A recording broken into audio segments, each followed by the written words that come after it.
जवाहर नवोदय विद्यालय में कक्षा छठी में प्रवेश लेने के लिए प्रवेश परीक्षा की तैयारी कर रहे प्रिय विद्यार्थियों तथा उनके सम्मानित पालकगण एवं शिक्षकगण सुप्रभात। पालकगण, आपके सुपुत्र या पुत्री जवाहर नवोदय विद्यालय की तैयारी कर रहे हैं तो आपको ये वीडियो उनको जरूर बताना है। सम्मानित शिक्षकगण से भी कहना चाहूँगा कि यदि आपकी कक्षा के विद्यार्थी जवाहर नवोदय विद्यालय की तैयारी कर रहे हैं तो आपको ये वीडियो उनको शेयर करना चाहिए, जिससे कि उनको लाभ मिल सके। विद्यार्थियों, आज की इस वीडियो में हम दो प्रकार के प्रश्नों की बात करेंगे। एक तो करेंगे अंकगणित के जो प्रश्न आते हैं उसमें ग्राफ पर आधारित प्रश्न की, और साथ में मानसिक योग्यता के प्रश्नों को किस प्रकार से हल करना उनकी। तो सबसे पहले हम जान लेते हैं अंकगणित में ग्राफ पर आधारित प्रश्न की। विद्यार्थियों, परीक्षा में एक प्रश्न इस तरह का पूछा जाता है। आप देख रहे हैं, इस प्रश्न में पूछा है ग्राफ का अध्ययन करके बताइए कि अंग्रेजी में कितने प्रतिशत छात्र उत्तीर्ण हुए। विद्यार्थियों, एक कक्षा में 40 छात्र हैं और वो 40 छात्र साइड में दिए, देखिए 0, 10, 20, 30, 40। ये 40 छात्र विभिन्न विषयों की परीक्षा देते हैं। उन्होंने परीक्षा दी संस्कृत की, गणित की, विज्ञान की, अंग्रेजी की और सामाजिक विज्ञान की। हम समझते हैं विद्यार्थियों, संस्कृत में 20 विद्यार्थी पास हो गए। देख रहे, ग्राफ को प्रदर्शित किया 20 पर। 10 और 20 के बीच में, 20 और 30 के बीच में, 30 और 40 के बीच में जो आप स्केल देख रहे हैं विद्यार्थियों, जो अंतर देख रहे हैं विद्यार्थियों, सेंटीमीटर का अंतर है। 10 के बाद 15, 15 के बाद 20, 20 के बाद 25, 25 के बाद 30, 30 के बाद 35, 35 के बाद 40। 5-5 सेंटीमीटर का अंतर डाल के ये पैमाना बनाया गया है। तो संस्कृत की हम बात करें तो 20 विद्यार्थी पास हो गए, गणित में हम देखें तो 35 विद्यार्थी पास हो गए, विज्ञान में हम देखें तो 25 विद्यार्थी पास हो गए, अंग्रेजी में हम देखें तो 15 विद्यार्थी पास हो गए, सामाजिक विज्ञान में हम देखें तो 30 विद्यार्थी पास हो गए। विद्यार्थियों, प्रश्न ये है कि ग्राफ का अध्ययन करके बताइए कि अंग्रेजी में कितने प्रतिशत छात्र उत्तीर्ण हुए। विद्यार्थी, ये तो हमको मालूम हो गया कि अंग्रेजी में 15 विद्यार्थी उत्तीर्ण हो गए, लेकिन 40 में से 15 विद्यार्थी यदि अंग्रेजी में उत्तीर्ण हो गए तो हमको पूछा है कि कितने प्रतिशत विद्यार्थी उत्तीर्ण हो गए, और उसके लिए हमारे पास 4 विकल्प है। पहला विकल्प है 36.5, दूसरा 37.5, तीसरा है 36% और चौथा है 37%। विद्यार्थियों, हमको कैसे हल करना है? हमको हल ये करना है कि अंग्रेजी में 15 विद्यार्थी पास हो गए, 15 पर हमारा ग्राफ बना हुआ है, और कुल विद्यार्थी थे 40। हमको प्रतिशत ज्ञात करना है, तो प्रतिशत ज्ञात करने के लिए हम भिन्न जमाएंगे। वो भिन्न जमाएंगे 15/40 गुणित 100। 15/40 गुणित 100 जब हम इसको हल करेंगे तो हमारा उत्तर आ जाएगा। विद्यार्थियों, आप इसको स्वयं को हल करके देख लेना है। क्या करेंगे? 15/40, 15 विद्यार्थी अंग्रेजी में पास हुए, 40 थे, गुणित 100। जब आप इसको हल करेंगे तो आपका उत्तर होगा। आप स्वयं हल करके देखिए और उत्तर को ढूंढे। तो विद्यार्थी, एक तरह का यह प्रश्न आपकी परीक्षा में पूछा जाता है, इसकी आपको अच्छी बेहतर प्रैक्टिस करना है। दूसरे प्रश्न की बात करते हैं विद्यार्थियों।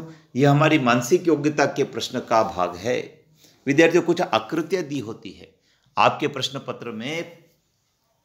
10 प्रकार की आकृति के प्रश्न आएंगे। प्रत्येक प्रकार में 5 प्रश्न होते हैं। 10 प्रकार की आकृति में 50 प्रश्न होंगे।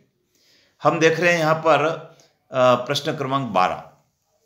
प्रश्न क्रमांक 12 में एक चौकोर दिया है और उस चौकोर में एक बिंदु दिया है पहली आकृति में।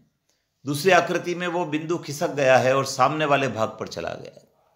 तीसरे आकृति में विद्यार्थियों, वह बिंदु आकृति के लाइन पर बना हुआ है।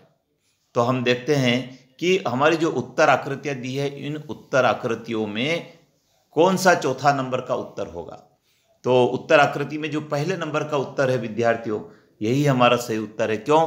क्योंकि पहली आकृति में जो बिंदु जिस स्थान पर था उसके ठीक विपरीत दिशा में पहुंच गया था सेकंड आकृति में। तो थर्ड आकृति में हमारा बिंदु जिस स्थान पर है ठीक उसके विपरीत दिशा में चौथी आकृति में पहुंच जाएगा।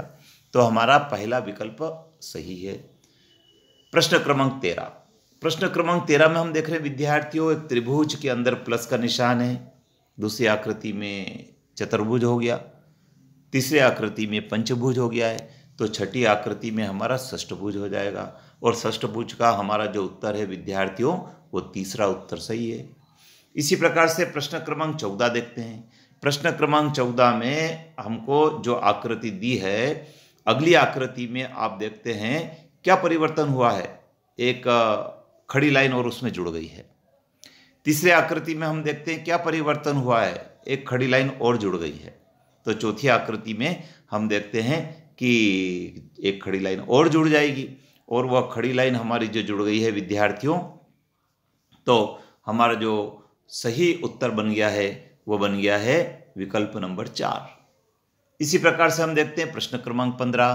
प्रश्न क्रमांक 15 में एक एरो था विद्यार्थियों, उस अगली आकृति में एक एरो और जुड़ गया। फिर तीसरी आकृति में एक एरो और जुड़ गया है, तो चौथी आकृति में एक एरो और जुड़ जाएगा और वो एरो जुड़ गया तो हमारा प्रश्न का उत्तर हो गया विकल्प पहला सही है। इसी प्रकार से 16 नंबर में देखते हैं। 16 नंबर में एक चौकोर था, उसके ऊपर एक लाइन थी, फिर ये लाइन खिसक कर अगली आकृति में दूसरे कोने पर चली गई, फिर तीसरी आकृति में अगले कोने पर चली गई, तो चौथी आकृति में ये अगले कोने पर आ जाएगी और ये हमारा दूसरा विकल्प सही हो गया।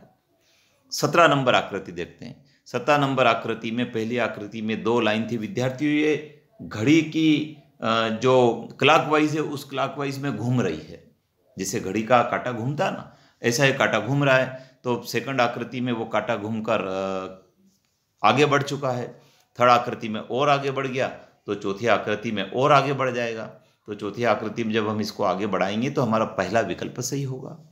इसी प्रकार से हम 18 नंबर की आकृति देखते हैं। 18 नंबर की आकृति में 2 बिंदु थे, अगली आकृति में 3 बिंदु हो गए, अगली आकृति में 4 बिंदु हो गए, तो इससे अगली आकृति में विद्यार्थियों 5 बिंदु हो जाएंगे।